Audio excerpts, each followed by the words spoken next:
கர்த்தர் நல்லவன். பாருங்க, ஆண்டவராக இயேசு கிறிஸ்து ஜபத்தை முக்கியத்துவப்படுத்தி ஒரு முக்கியமான காரியத்தை சொல்லுகிறார். நீங்கள் அவர்களைப் போல நீங்கள் செய்யாதிருங்கள். எவர்களைப் போல அப்படின்னு சொல்லி நமக்கு ஒரு கேள்வி வரும் இல்லையா? யாரை போல செய்யக்கூடாதான்? 5ஆம் வசனத்துல, அன்றியும் நீ ஜெபம் பண்ணும்போது மாயக்காரரை போல இருக்க வேண்டாம். மாயக்காரன் என்ன பண்றான் அப்படின்னு அந்த வசனத்துல போட்டிருக்கு. மனுஷர் காணும்படியாக அவர்கள் ஜெப ஆலயங்களிலும் வீதிகளின் சந்திகளிலும் நின்று ஜெபம் பண்ண விரும்புகிறார்கள். அவர்கள் தங்கள் பலனை அடைந்து தீர்ந்ததென்று மெய்யாகவே உங்களுக்கு சொல்லுகிறேன். அப்ப அவர்கள் என்றா யார் அப்படின்னா மாயக்காரங்க. இவங்க என்ன செய்வாங்க அப்படின்னா, மற்றவர்கள் அவங்க ஆவிக்குரிய மேதைகள் அல்லது பெரிய ஆவிக்குரிய ஒரு நபர்கள் என்று சொல்லி காணும்படியாக எக்ஸ்போஸ் பண்ணுவாங்க. இந்த நம்ம சொல்லுவோம் போஸ்ட் கொடுக்கறான்னு சொல்லுவோம் பாருங்க, அந்த மாதிரி இவங்க என்ன பண்ணுவாங்கன்னா பிரேயர் போஸ்டிங் கொடுப்பாங்க. பிரேயர் போஸ்ட் கொடுப்பாங்க. ஒருத்தன் ஜபமே பண்ண மாட்டான், எனக்கு நல்லா தெரியும். ஆனா அவன் போட்டோல எல்லாம் பாத்தீங்கன்னா இப்படியெல்லாம் இருப்பான், இப்படியெல்லாம் இருப்பான், என்னென்னோ பண்ணிட்டே இருப்பாங்க. அப்படியெல்லாம் போட்டோக்கு போஸ்ட் கொடுப்பாங்க. இதெல்லாம் என்ன அப்படின்னா மாயக்காரனுடைய ஜெபம். மாயக்காரன் என்ன செய்வானா, அவன் ஜெபிக்கிறது மற்றவங்களுக்கு தெரியறதுக்காகவே அவன் ஜெபிப்பானா. ஆனா கர்த்தர் சொல்றாரு அப்படி இருக்காதீங்க.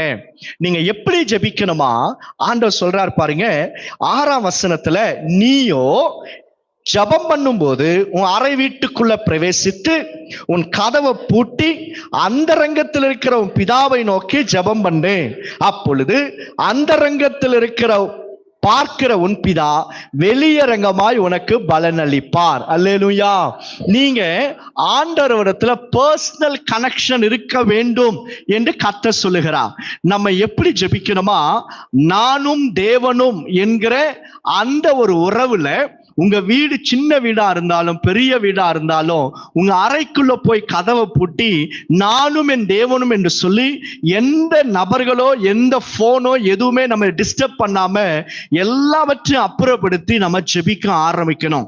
நீங்க அவைகளை செய்து பாருங்க, ஆவியானவர் உங்களுக்கு பலன் அளிப்பார். இந்த காரியத்தை பழைய ஏற்பாட்டுல யாக்கோபு என்கிற ஒரு தேவ மனுஷன் செய்தான். வேதத்தில் எழுதப்பட்டிருக்கு, எல்லாவற்றையும் அக்கறைப்படுத்தி இக்கரையில யாக்கோபு முழங்காலிட்டு ஜெபம் பண்ணினானா. அவன் ஜெபித்து வெளியே வரும் பொழுது யாக்கோபா ஏமாத்துக்காரனாய் உள்ள போனவன் தேவனுடைய சமூகத்தை விட்டு வெளியே வரும்போது இஸ்ரவேலாய் கர்த்தர் அவனை மாற்றினார். ஒருவனாய் போனவனை கர்த்தர் பல ஜன கூட்டமாக, ஒரு பெரிய ஜாதியாக, ஒருவனாலும் ஒருபோதும் மேற்கொள்ள முடியாத அளவுக்கு ஒரு பெரிய ஜாதியாய் யாக்கோபை கர்த்தர் வெளியே கொண்டு வந்தார். இதுதான் தேவனோடு நீங்கள் தனித்து ஜெபிக்கும் பொழுது இருக்கிற வல்லமை. ஆண்டவராக இயேசு கிறிஸ்து இருட்டோட அவர் ஜெபித்தார். அதிகாலமே எழும்பி ஜெபித்தார். பிதாவும் இயேசுவும் ஒன்றாய் இருந்தாங்க. எப்போ அப்படின்னா பர்சனல் கனெக்ஷன். பாருங்க, வனாந்திரத்துல போய் ஜெபம் பண்றாரு தனியா, மலைக்கு போய் தனியா ஜெபம் பண்றாங்க.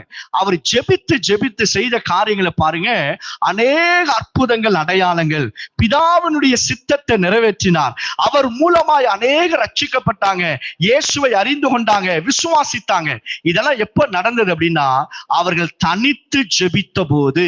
கர்த்தருடைய பிள்ளைகளை, நம்முடைய வாழ்க்கையில தனித்து ஜெபிக்கிறோமா, அல்லது நம்ம மற்றவரை பார்க்கறதுக்காக ஜெபித்து காரியங்களை செய்து சில ட்ரெடிஷனல் இருக்கும் பாருங்க, சில ஒரு பழக்க வழக்கமா செய்வோம். ஞாயிற்றுக்கிழமையா கோயிலுக்கு போகணும், ஈஸ்டரா கோயிலுக்கு போகணும். இதெல்லாம் பழக்க வழக்கங்கள். இதெல்லாம் நமக்கு ஒரு ஹேபிட்டாய் மாறிடும். ஆனா இது எல்லாவற்றை விட எது நமக்கு பழக்கமா இருக்கணும், எது நமக்கு முதன்மையானதாக இருக்க வேண்டும் அப்படின்னா நீங்கள் தனித்து ஜெபிப்பது. அல்லேலூயா. நீங்க தனித்து ஜெபிக்கிற அந்த ஜெப வாழ்க்கை நீங்க ருசி கண்டுட்டீங்கன்னா உங்க வாழ்க்கையில நீங்க பெரிய பலனை, கர்த்தருடைய பலனை உங்களால பெற்றுக்கொள்ள முடியும். கையை மேல ஆமென் சொல்லுங்க. ஆமென். அல்லேலூயா.